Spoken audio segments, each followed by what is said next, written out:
Olá, seres viajantes da Fronteira Nerd, sejam bem-vindos a mais um vídeo desse canal. E o vídeo de hoje é mega especial, porque nós estamos visitando um lugar incrível aqui em João Pessoa.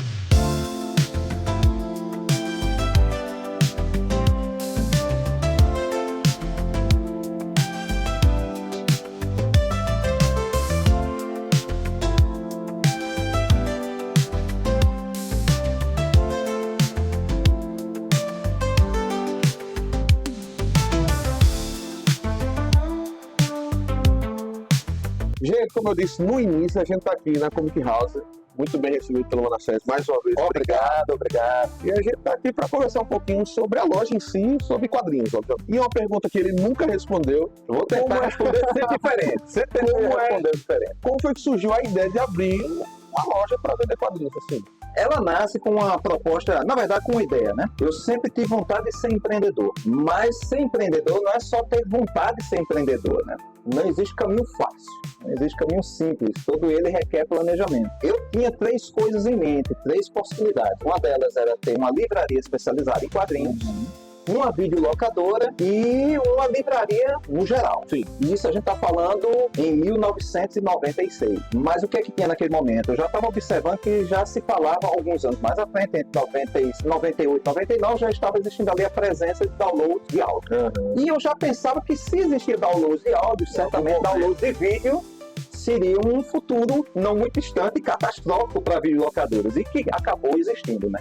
Não só a ideia dos downloads de vídeo, como também da popularização do mercado alternativo do fornecimento dessa mídia, né? Então eu vi que ali não seria uma boa ideia, apesar de ser uma grande paixão minha o cinema. Cinema, literatura e quadrinhos são três artes que eu tenho uma grande relação. Não que eu despreze as outras, mas essas três estavam muito próximas. Hoje eu até penso na possibilidade de poder até uma videolocadora num formato totalmente diferente, mas isso é uma outra coisa.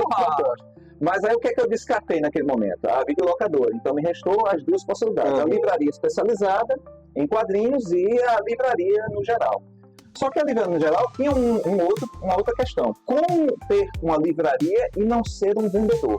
Seja qual negócio alguém vem abrir, ela nunca deve ser a pessoa que está relacionada na relação financeira e mercadológica. Olhar o cliente como um ser humano e não como um saco de dinheiro que acabou de entrar na sua loja ou na sua empresa, né? A ideia, a sua ideia no caso era gerar conexões, né? Gerar conexões. Então o que é que eu ocorreria? Dentro de uma livraria, eu teria uma quantidade enorme de livros, mas eu teria um problema. Eu não conseguiria ler tudo que queria lá. Alguns livros não teriam proximidade com a minha própria carga de conhecimento. Eu não poderia dar o que essas pessoas gostariam, da troca de experiência, da conversa. Então, eu queria que, naquele momento em que as pessoas entrassem na livraria ou na empresa, elas pudessem daqui respirar arte, sentir arte e poderem se inspirar por arte. A gente poderia conversar sobre o poder que emana da arte. Então, com isso, acabei decidindo pela livraria especializada em quadrinhos, em que eu teria uma possibilidade de poder ter uma relação, de poder falar com mais propriedade sobre um determinado gênero e poder conversar com essas pessoas. E também trazendo muito da literatura nacional e estrangeira que tem a conexão com esse universo dos quadrinhos. Então, literatura clássica, distopias, ficções, fantasias e assim por diante, vários gêneros da literatura que teriam proximidade, ficaria mais fácil a gente poder dialogar. E seria muito difícil, de repente, na questão de uma livraria, eu falar sobre livros jurídicos, médicos e assim por diante, que tem um livro técnico, é um universo vasto que demanda tempo para você poder absorver e que também precisa de carga de conhecimento para você poder falar com propriedade, né? Então, daí para frente, em 2003, abri a Comic House, mas sempre pensando em trazer não só um ambiente, como falei, que transpirasse arte, mas que trouxesse também um ambiente de inovações, que é algo que a gente vai falar mais pra frente, né? Show. E agora a Comic House, ela tá de nova cara, ela tá uma nova primavera, uma nova época. Agora ela já não é mais adolescente, né? Já são 22 anos de Comic House. E, como eu estava até falando, uma das coisas que nós fizemos aí, nesses 22 anos, é que a loja não fosse apenas um local de conversa, de diálogo e da entrega dessa relação de quadrinhos com os seus colecionadores ou leitores, mas que, como falei, de trazer inovações e de inspirar pessoas. Daí, em 2010, nós começamos a fazer sessões de autógrafos, na verdade, um evento que englobava bate-papos, leituras dramáticas, exibições de documentários e também sessões de autógrafos. E com isso nós já recebemos aqui, ao todo, já são 103 pessoas, entre autores nacionais de vários locais da nossa terra Brasília, como também até de fora.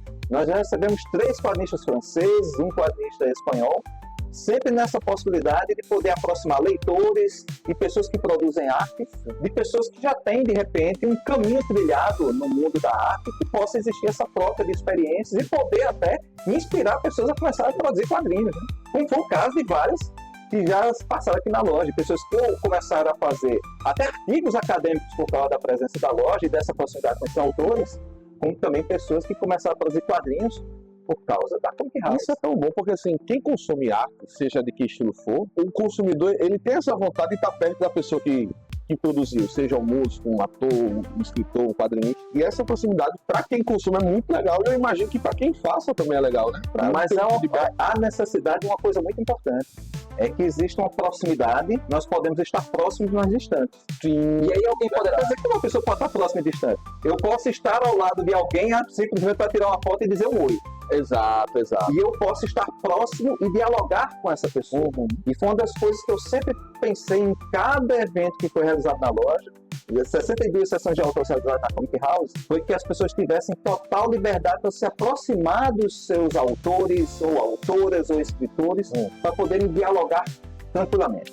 Sem limitações de espaço, sem limitações de tempo, existia a troca, o conhecimento, a relação humana, que é isso que nós somos. Exato. Nós somos pessoas. Se somos pessoas, nós temos que nos aproximar umas das outras para que a gente possa sentir contato, a troca de olhares, os sorrisos, podemos sentir uns aos outros para que possa existir conexões. Falando um pouquinho sobre o conteúdo que há na loja. Eu já percebi dando uma olhada, livros, quadrinhos, tem quadrinhos nacionais que você falou. Uma estante dedicada só aos quadrinhos brasileiros e ainda tem uma particularidade. Se nós fôssemos realmente dedicar um espaço à produção de quadrinhos brasileiros, essa estante seria uma de várias. Porque a quantidade de quadrinhos brasileiros, diferente de quando eu comecei em 2003, ela aumentou em temas, em gêneros, em autores diversos em nosso país, né? Só aqui na nossa cidade de João Pessoa, nós temos mais de 23 pessoas produzindo quadrinhos.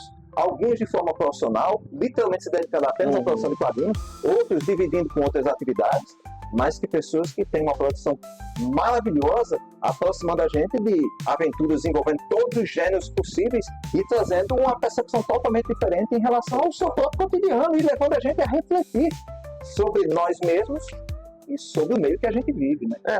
No canal da gente, tem muita gente, obviamente, que nos segue, que é inscrito, gosta, né, dessa parte de cultura nerd, mas tem muita gente que é fora da bolha e acompanha a gente de uma maneira ou de outra. E para quem é fora da bolha, pode achar que só existe DC e Marvel, mas esse mundo é vasto e é normal demais. Porque o que ocorre? Qualquer arte que existir, as pessoas acabam em alguns momentos tendo duas situações. Ou elas vão ficar numa zona de conforto, e isso eu não faço com crítica negativa. Existe uma zona de conforto em que a pessoa começa a ler algo e se acostuma com aquela realidade a qual ela vive e partir para outra é um terreno desconhecido. Parece até a frase lá do Jornada nas Estrelas, audaciosamente, onde ninguém jamais esteve. Então, ir rumo ao desconhecido causa uma certa dificuldade de a pessoa fazer esse trânsito, de fazer essa jornada.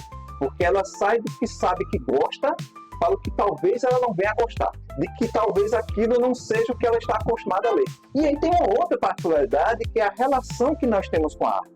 O que é que eu espero da arte para mim? O que é que a arte vai dar para mim? Eu posso ler um livro apenas com a ideia de poder, naquele momento, eu apenas ler e o livro não ficar dentro de mim. E posso ler o livro e o livro me levar a outros mundos. Mundos que me digam não só me transportar para a ideia da viagem, que é a literatura, o quadrinho, o cinema, o teatro, a poesia, a música, qualquer arte possa nos levar, quando a gente faz essa imersão na mensagem. Mas é a questão do que ela pode nos levar no que ela tem de maior, que é nos transformar. Expandir a mente, realmente que ler um livro nunca volta ao tamanho normal. Porque tem uma coisa, é impossível de você terminar de ler algo, fazer uma imersão nas mensagens que um livro ou qualquer arte tenha, e você permanecer sendo a mesma pessoa. Você começa a refletir sobre quem você é, sobre as pessoas que lhe cercam e o meio que você faz parte. Então você se transforma. Algumas pessoas, nessa questão dessa jornada literária, acabam não se aprofundando porque podem ter na arte apenas uma válvula de escape para a própria realidade dela.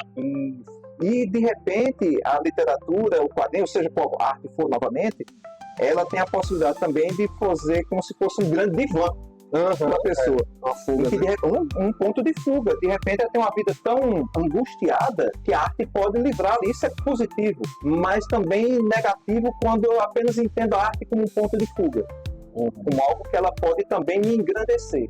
Se ela apenas funciona como ponto de fuga, é como se eu tivesse com uma cadeira que tem 4 pés, mas só está 3 em cada extremidade, que a qualquer momento ela pode ruir. Essa é uma das coisas que muito me preocupa nessa jornada da pessoa que tem essa relação com a arte, que não queira se aprofundar.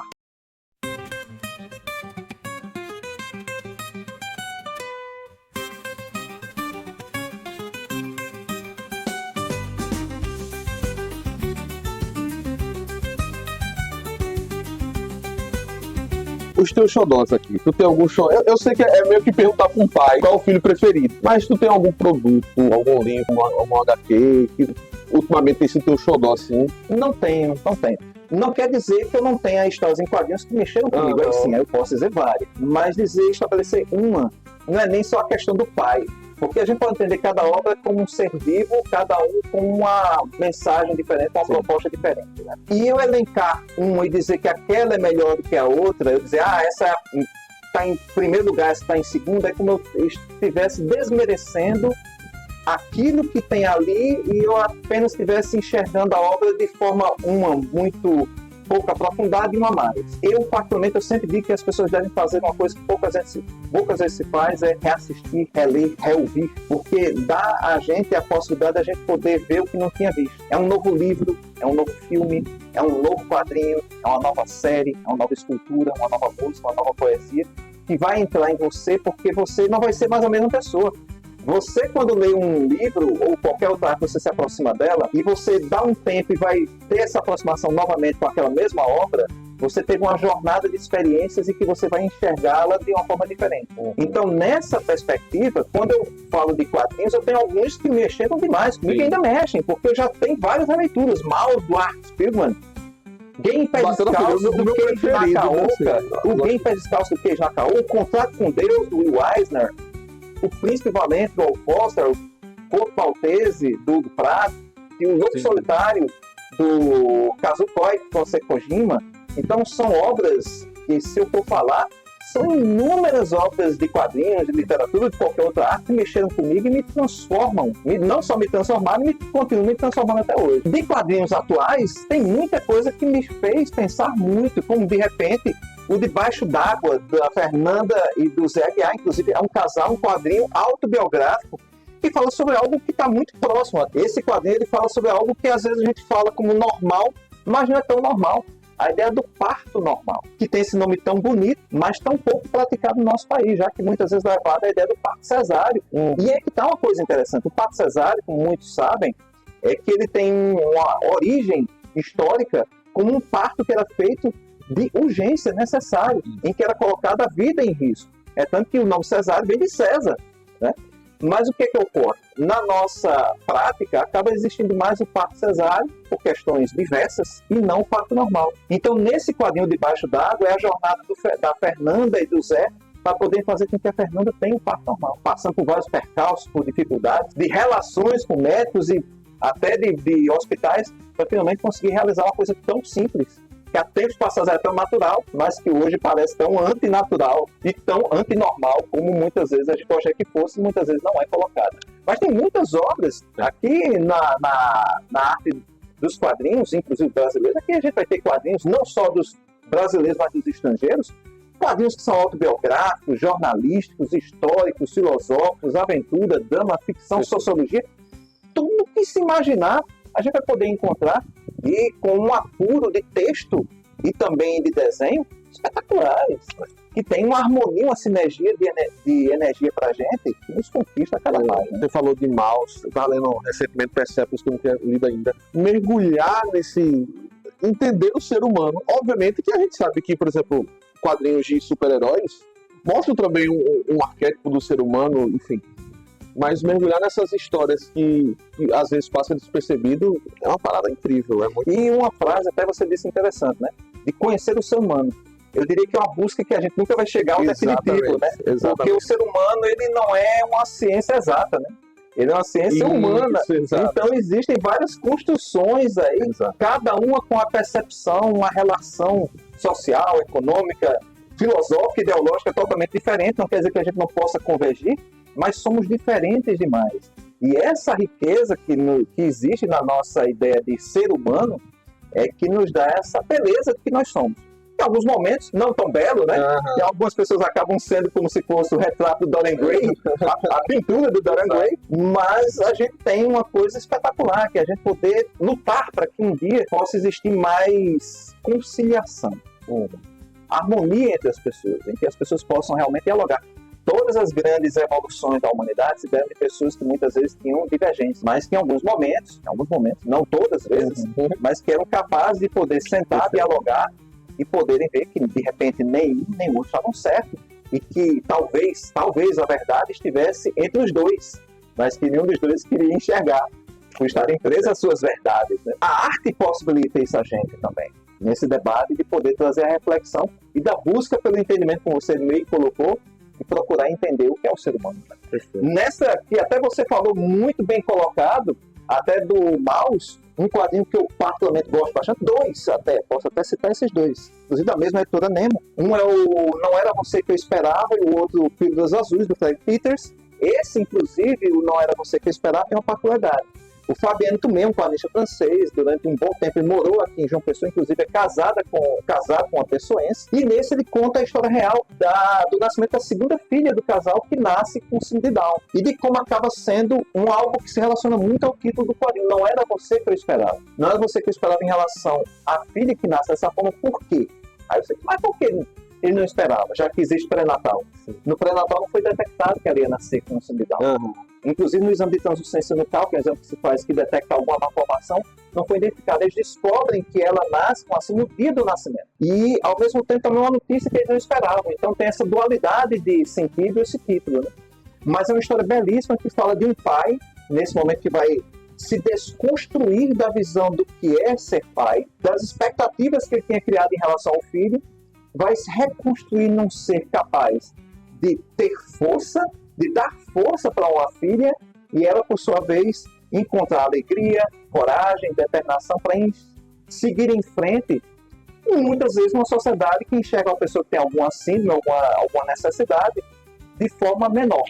Perfeito. Então, de dar a alguém coragem. Eu tive uma particularidade nesse momento, porque eu mediei o Fabien quando ele veio aqui em 2019, no bate-papo, e coloquei as pessoas para poder fazer perguntas ao Fabien.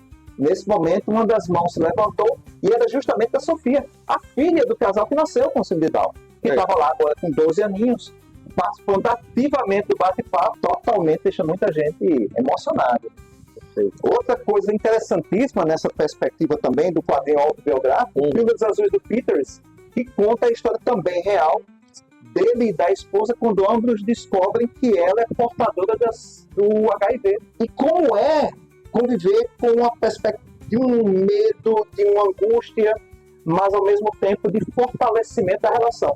Muitas vezes as pessoas dizem que amam as outras, né? É muito comum. Você que está ouvindo, muitas vezes você diz, eu amo. Mas é muito fácil a gente amar alguém quando tudo está bem. A gente só descobre quem realmente a gente ama é quando a gente está no momento da dificuldade. Uma das coisas que se fala muito do dia em que se vai se casar é o juramento. O juramento que vai consistir, olha só, nos extremos. Na riqueza, na pobreza. Na alegria, na tristeza. As pessoas querem viver do lado positivo.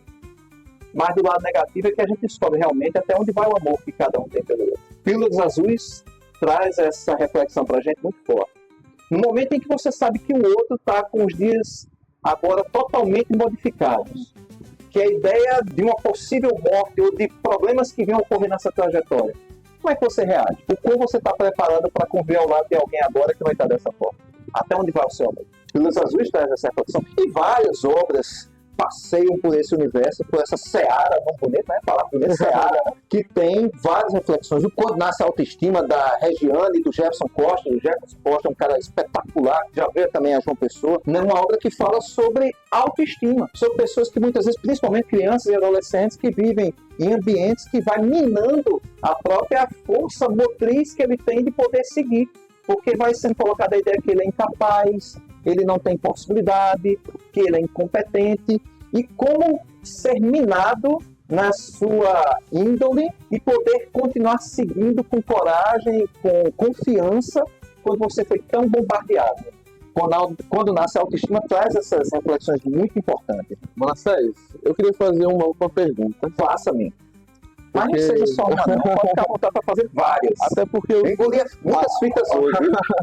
A conversa da gente foi para esse lado, não só do, como você disse, mercadológico. Como é que você tem visto essa geração mais nova em relação à leitura? Você que lida com essa questão direta da leitura. A gente fala muito, os pais, né? Eu não sou pai ainda, mas os pais falam muito sobre telas e a psicologia hoje tem falado muito sobre o perigo das telas.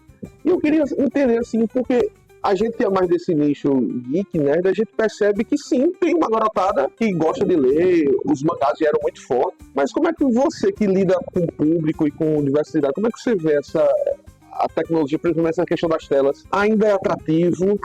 E é uma pergunta provocadora mesmo. Não, é uma pergunta muito boa, inclusive é um tema que eu sempre converso até. Porque o problema das telas não são as telas. O problema de toda a tecnologia ou de qualquer coisa que foi criada pelo ser humano, desde armas até artefatos tecnológicos de qualquer área que for, nunca é a criação dela, somos nós. Exato. Qual a nossa relação, né? Então, o que ocorre no caso das telas não é a criança com as telas, é um adulto que deu as telas à criança. E deu à criança sem fazer o mais importante, exercer a sua função de acompanhar. Sim. A partir do momento que eu acompanho, eu oriento, eu começo a determinar como vai ser a utilização daquilo. Eu vejo as pessoas hoje, inclusive lembrando um grande homem que já nos deixou, que era o psicólogo e psicanalista Ângelo Gaiassi, nos deixou ali anos 90, 2000, começando nos anos 2000. Ele disse uma vez uma frase que eu nunca me esqueci, que ele dizia: existem famílias que vivem no mesmo ambiente, mas parecem seres que não habitam o mesmo lugar. Eu fui com minha filha há alguns meses a uma clínica para ela ter uma consulta com a dentista. Nós chegamos lá, existiam 19 pessoas nessa clínica. 19. Entre adultos, crianças, casais. Casais chegavam de mãos dadas.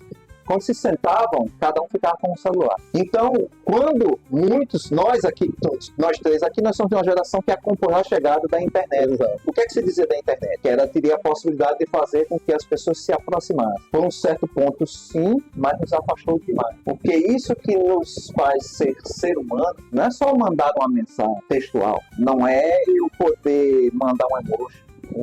É o poder estar frente a frente com alguém, como agora estou vendo você, vendo as suas reações no rosto, de sorriso, de reflexão, de alegria, de pensamento sobre a nossa conversa. Então, isso é o que nos faz ser seres humanos. A ideia de quanto mais nós nos distanciamos e utilizamos a tecnologia para nos distanciarmos, ficarmos separados, é o grande problema.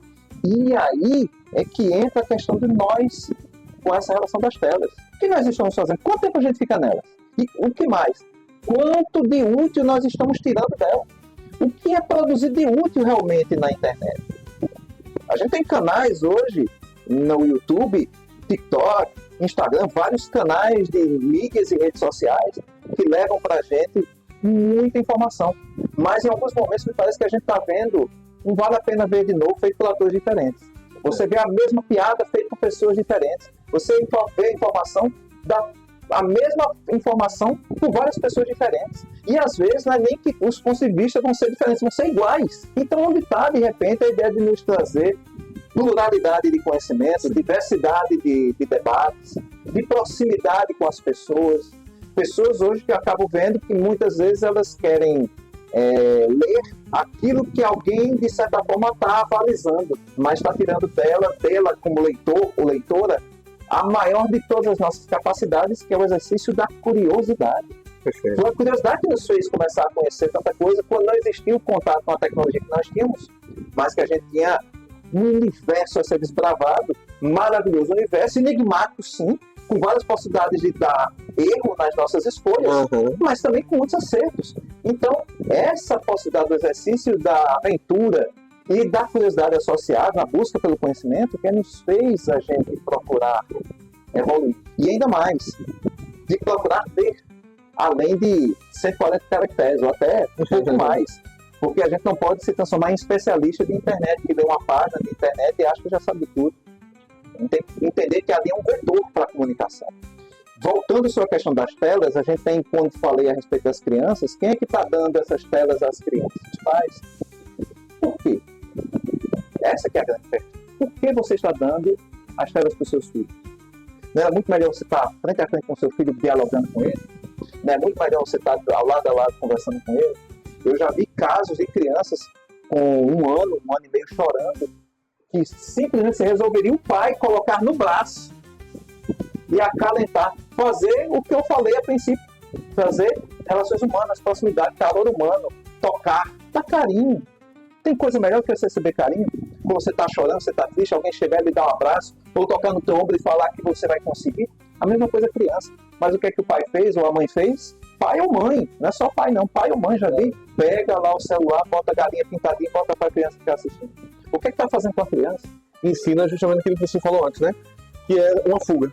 Uma fuga do distanciamento entre nós. E além do mais, 2 livros espetaculares para esse debate, para poder se conversar sobre ele.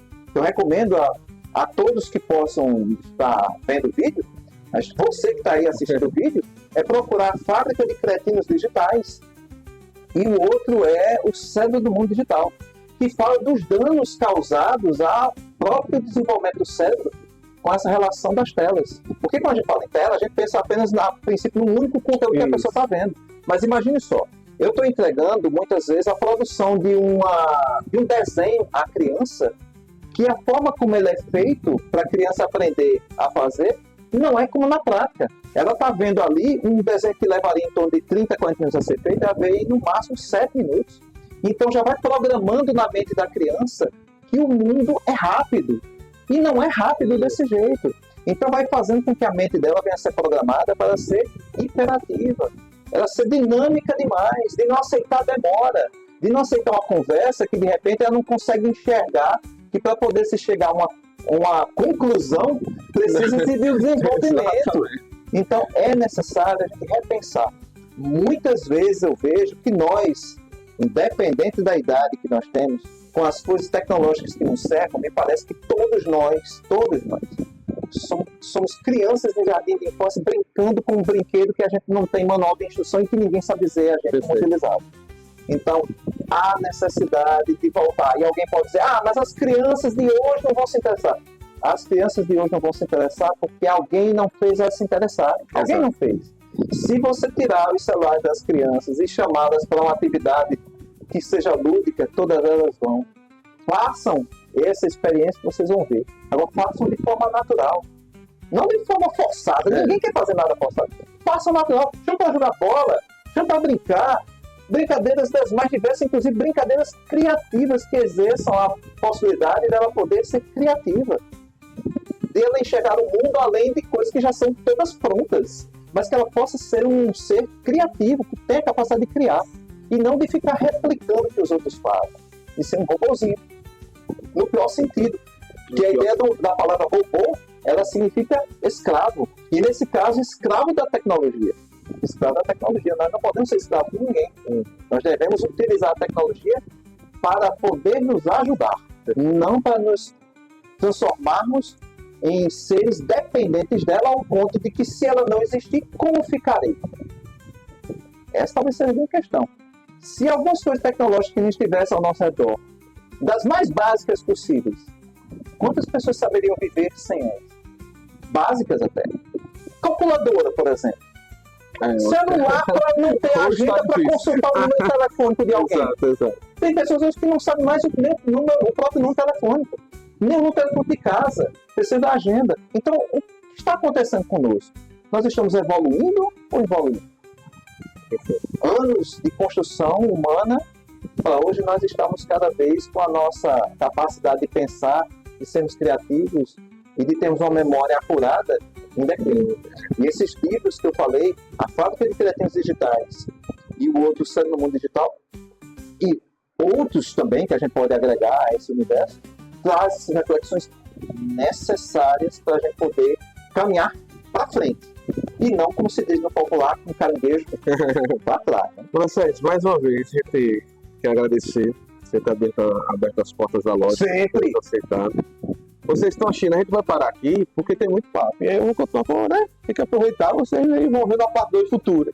Mas antes Ou disso, parte 3, 4. com certeza. Mas antes disso, deixar você como aqui o homem da casa, digamos assim, A contador de histórias. Então, pessoal, agradeço demais o convite dos meus amigos, Alisson, Carlos, por estar com vocês nesse momento, a gente poder falar sobre quadrinhos, sobre arte e outras conversas que acabam aparecendo paralelas que se conectam, que eu acho que é muito importante, né? E convidá-los também a visitar a Comic House. Ela fica aqui na Avenida Négua, a gente está todos os dias aqui, de portas abertas, porque eu vejo vocês como pessoas que, como eu, amam arte, querem conversar sobre arte, e é isso que eu quero. Bater papo, conversar. A venda é apenas uma consequência. Então, venham, independente de comprar ou não, porque isso é que eu gosto, dessa proximidade, a gente bater papo. Sermos seres humanos que gostam de dialogar. Vem pra cá, porque aqui vocês sempre vão encontrar quadrinhos que não estão no gibi. Show de bola, viajantes. Fica aí a dica e até o próximo vídeo. Tchau, pessoal!